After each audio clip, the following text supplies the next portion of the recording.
In every NBA draft, teams are always looking to improve upon their roster, and that especially goes for teams who are at the bottom of the league in the standings. And when you're awarded a top lottery pick, the expectation is that you could land yourself a future franchise player or star in the making. But at the same time, you run the risk of completely missing on a top pick and having nothing for a valuable draft asset that you once had. So in today's video, we're going to be going over the top 5 draft picks from each class for the last 10 years and rank the classes in order from which class produced the worst top 5 picks in their respective class to the best top 5 picks based on what we know today. If you're new to the channel, first of all, welcome. And if you enjoy the content, please be sure to subscribe, as this is a brand new channel just starting from a couple weeks ago. And I'm sure you all know how hard it is to get those first few thousand subs to get the channel going. And in return, I'll be putting out more NBA related content like this all season long. So for the purposes of this video, looking at the last 10 draft classes, I should clarify, we're not going to be including the most recent draft of the 2022 class simply because it's way too early to tell how those top 5 picks are going to pan out, given the fact that they just started playing in the NBA. Honestly, even 2021 and 2020 classes are probably too early to determine which picks were major hits and which weren't, but be that as it may, we're going to be looking at the top 5 picks from each draft from the years 2012 to 2021. Yes, I know that's a 9-year difference, but it is 10 draft classes, and we're going to be ranking them in order. And what I will say is it's actually pretty surprising how many missed or busted picks ended up going in the top 5. You don't really realize it until you put all the top 5 picks in the recent draft classes together and say, what was that team thinking? Of course, it's easy to say that after the fact. You never really know how a player is truly going to pan out in the NBA, even if they look good at the collegiate level or playing professionally overseas or in the G League. The NBA is a whole other ballgame in terms of elite level talent and skill playing at the highest level. But anyway, you'll see what I mean as we start going through some of these, as a fair amount of these top 5 picks are either no longer in the league or riding the bench as journeymen in the NBA. So let's start with number 10, the worst of the draft classes from the last 10 years as relates to the top 5 picks specifically.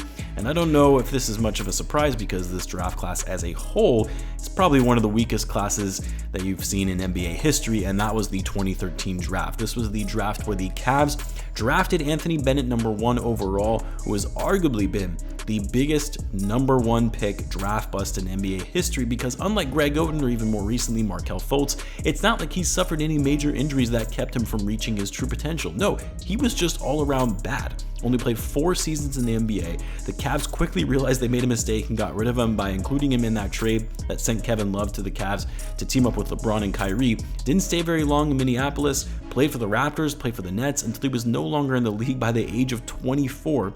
Averaging a total of 4.4 points per game over his career. Never made an impact in the NBA, and it's why he was out of the league quickly. And it doesn't get much better when you look at the rest of the top 5 picks in that draft. Victor Oladipo went 2nd overall. Otto Porter, Moneybags Otto Porter, I should say. He went 3rd. Cody Zeller 4th. Alex Len 5th. I mean, it's really amazing to me that all of these guys were top 5 picks in an NBA draft. Granted, these remaining 4 picks, aside from Bennett, are still in the NBA, but only 1 star among these top 5 picks, and that was Victor Oladipo. Oladipo, who has suffered from a lot of injuries over the course of his career, is really a shell of himself from his All-Star days at this point. He did win Most Improved Player of the Year, made an All-Defensive team, but it's not like he was a franchise player by any means. And then Otto Porter played well enough in a contract year in Washington that he was able to secure a big contract, which quickly became one of the worst contracts in the league given he couldn't stay healthy. I had to live through that pain being a Bulls fan when we took on Porter's contract in a trade. And then Cody Zeller, Alex Len, again, still just crazy that these were top 5 picks of this draft. Cody Zeller was waived by the Jazz this offseason and is still a free agent looking to play for a team. Find it unlikely he'll be signed by anyone. Alex Len was okay for the Kings last year, but hasn't played so far this season. I wouldn't be shocked if he remained in the league beyond this year. At number 9, we're going to go back 1 year to the 2012 draft class, which you had the big prize the guy teams were tanking for a chance at a generational talent in Anthony Davis, which the Pelicans were able to secure. And even though Anthony Davis has struggled in recent years, mainly because he hasn't been able to stay healthy, but also his shooting has fallen off dramatically. But before that, he was a top 10, you could even argue a top 5 player in the NBA, one of the best two-way players in the league at his peak, was always a top candidate for Defensive Player of the Year honors, even though he has still yet to win it. An incredible shot blocker, a dominant scorer and rebounder. Yes, I know AD is now considered a little overrated because he can't stay healthy, but that was a huge draft selection. That type of talent only comes around every 5 years or so.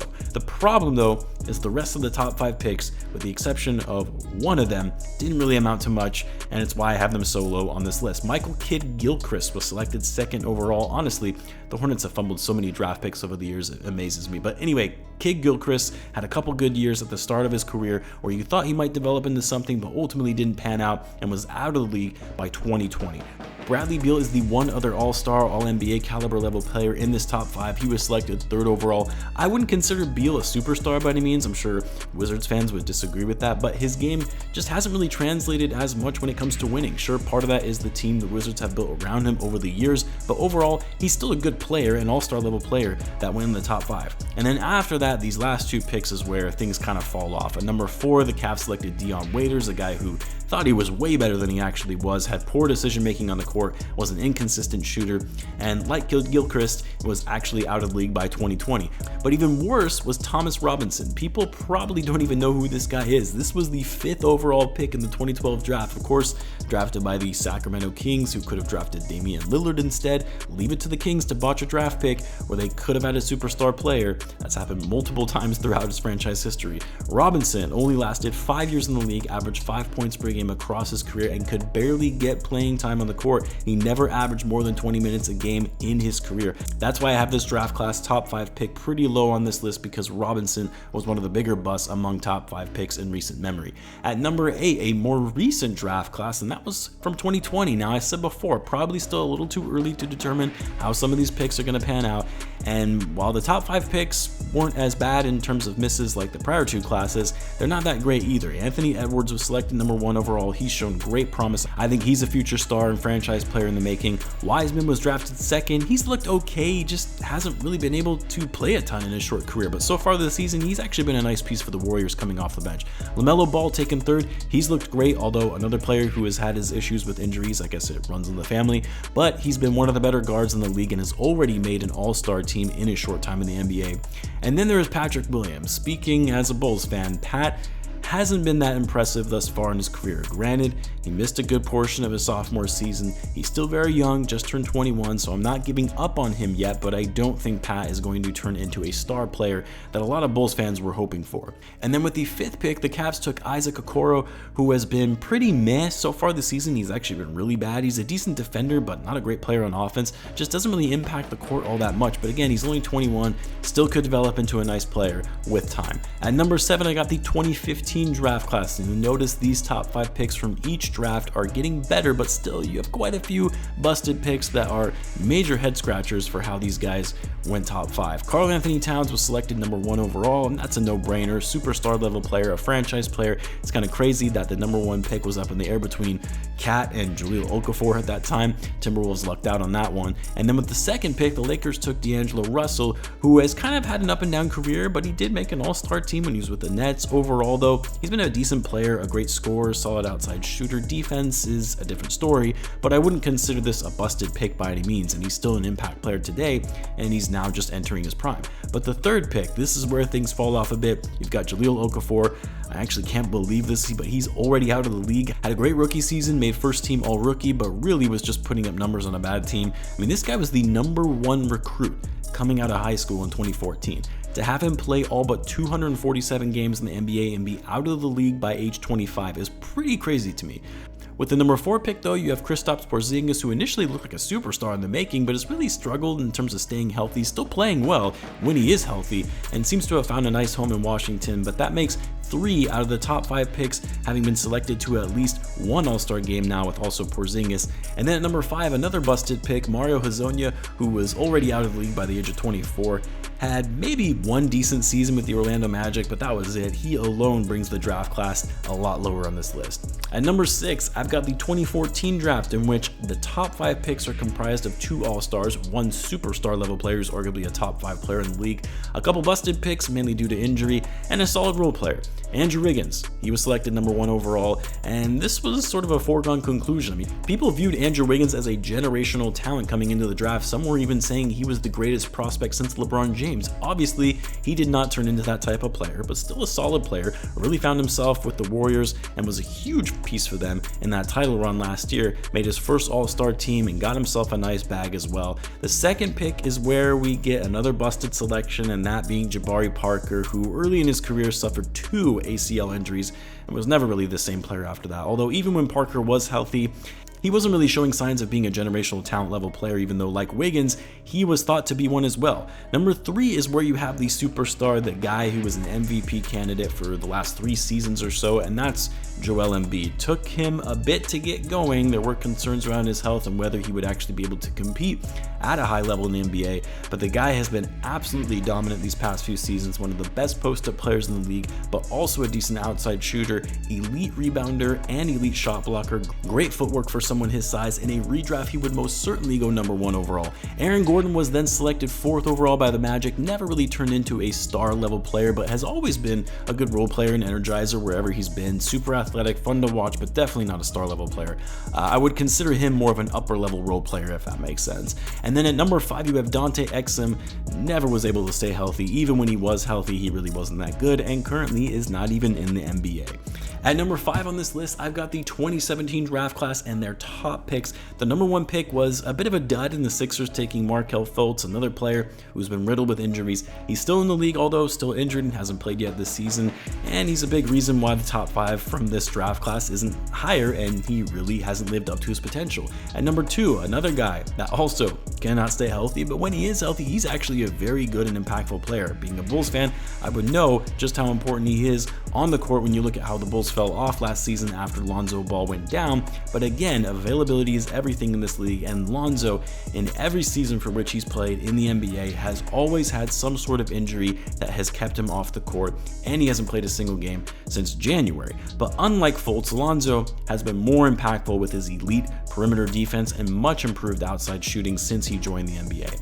But the real reason I have this class higher on the list is because of who was selected 3rd overall, and that was Jason Tatum. Tatum, already a superstar in my view, is likely going to be a top 5 player in the league in just a few seasons. He truly is a generational talent that you only see come around every so often in the NBA. Then you go to the number 4 pick and see why this wasn't as high as you might think. Josh Jackson, the number 1 overall recruit out of high school in 2016, played great in college, and I honestly thought he was going to be a big time player in the NBA, but never really found his rhythm in Phoenix. Got moved around from team to team, had to play in the G League for a little bit, and now is currently a free agent who is yet to be picked up by a team.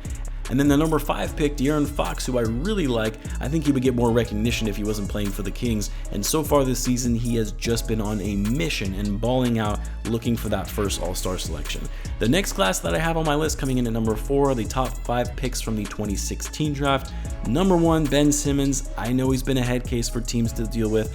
I know he's not playing well at all right now. Missed a lot of time in his short NBA career, but people forget he was a top-notch defender, always in the Defensive Player of the Year conversation, and while he's always been bad at shooting or just refuses to shoot, he's still a decent enough scorer, at least until this year anyway. That made him a top player in the league, multiple All-NBA selections, multiple All-Star selections, so no, I would not consider this number 1 pick to be a bust. And then the picks, they get even better. At number 2, Brandon Ingram. Took him a little bit to develop, but once he was traded to the Pelicans, he really took his game to the next level, was the most improved player of the year winner, now All-Star, big time scorer, and he's just entering his prime and continuing to get better. At number 3, probably the best pick from this draft, in my opinion anyway, is Jaylen Brown. Tatum likely doesn't stand out as much as he does without the gifted talent of Jaylen Brown alongside him, another player who has continued to get better with every passing season. After those top 3 though, that's where it falls off a bit. Number 4 was Dragon Bender, another failed number 4 pick from the Suns. Not a good player. Had the NBA body, but he didn't fit well in the league as he wasn't fast enough, wasn't athletic enough to be competitive. He lasted only 5 seasons in the NBA. And then Chris Dunn at number 5. Man, I loved Dunn when he was on the Bulls because he was a hustler, a dog on defense, but he got injured way too much, never developed a jump shot, and was a liability at times on offense because of it. Chris Dunn as well is also out of the NBA. The next class I've got on the list, rounding out the top 3 draft classes of the last 10 years, is actually a more recent one, aside from 2022 of course. In college call it recency bias, or maybe it's just because it's way too soon to start ranking these classes, but the reason I have them so high is because the first 4 picks legitimately all have star potential, and some of them even have superstar potential if they continue to develop, as none of these have entered their prime years yet. The number 1 selection was Cade Cunningham. I love watching Cade play. I think he's a superstar in the making, and there's a reason so many analysts were calling him a generational talent. Jalen Green, number 2, I'm not as high on him, particularly because he's just a high volume scorer who isn't that efficient, but already you've seen him progress where he was from the beginning of his rookie season to now, and I think he could be a nice piece for the Rockets going forward. Number 3 and number 4, we've got Evan Mobley and Scotty Barnes, who have both been incredible players as rookies, looking like they're veterans in the league with their skill combined with confidence and smart decision makings. I would not be surprised at all to see these guys as future stars in the NBA. The only one I am not so sure about, and I don't think his future is as bright, is Jalen Suggs, who was drafted 5th overall. Still early though, still time for him to develop. Then at number 2, I've got the 2018 draft class, which really the reason I have this group of top 5 picks so high is because of who was drafted 3rd and 5th overall, particularly 3rd in Luka Doncic. The dude is just so good in virtually everything he does, so smooth with the basketball, impacts the game on so many levels, and really can just get a triple-double with ease, and he really is the future face of this league. I truly do believe that. And then Trae Young, another player that has really already become a big-time star in the NBA with his elite scoring and playmaking. Not a good defender by any stretch of the imagination, but he's a top-tier talent in the NBA, and it's what makes this draft class so good. And even outside of those 2 superstar level players who are only going to keep getting better as they enter their prime years, you also have DeAndre Ayton, who was drafted number 1 overall, which sure might seem underwhelming now because Luka and Trae got drafted after him, but he's still one of the better big men in the league, and part of the reason the Suns have been so good the last couple of seasons. Also, he's still only 24 years old, so still room to grow and develop. Jaren Jackson Jr. drafted 4th overall, an incredible defender, actually a great two-way player as well, and he's been a solid scorer for the Grizzlies in his tenure there. The only guy that brings this list down just a bit below the number 1 spot, and that's Marvin Bagley, who was selected number 2. He hasn't been as bad as some of the other picks that we've talked about, like he's decent enough of a scorer and a rebounder. He's still in the NBA, very athletic, just should not have gone number 2 overall in that draft when you look at the rest of the draft class. And then finally, the best draft class with the top 5 picks of the last 10 years is from 2019. Another instance probably of recency bias and not enough time and data to really give them a fair assessment, but when you look at the top 5 picks, unlike the rest of the classes that came before them, not a single one of the picks can really be considered, or at least isn't likely to be considered, a bust. Zion drafted number 1 overall. I know he's had health issues, but he's looking good and fit now, and Zion is another generational level talent player that you have so many teams that were tanking for at that time going into that draft. Then number 2, another superstar in the making, arguably already a superstar in Ja Morant, who is already looking like he's pushing for the MVP race this season. RJ Barrett at number 3. I actually think Barrett is an underrated player with his ability to play on both ends of the floor, and he's another player that continues to get better and hasn't even entered his prime yet. I just think he doesn't get that much recognition because he plays for the New York Knicks. DeAndre Hunter, drafted number 4, another great prospect with a lot of potential for the future and also keeps getting better. And then at number 5, Darius Garland, who's already turned into an all-star. Like, this is the only draft class in which the top 5 picks haven't been a disappointment or went way too high relative to their expectations. All of these guys have great futures ahead of them in the NBA. I really don't see any one of them becoming busts in the league unless it's due to major injuries, and I can't wait to be watching these guys for years to come. But let me know in the comments how you guys would have ranked these top 5 picks of the last 10 years. Be sure to subscribe, and I'll see you guys in the next one.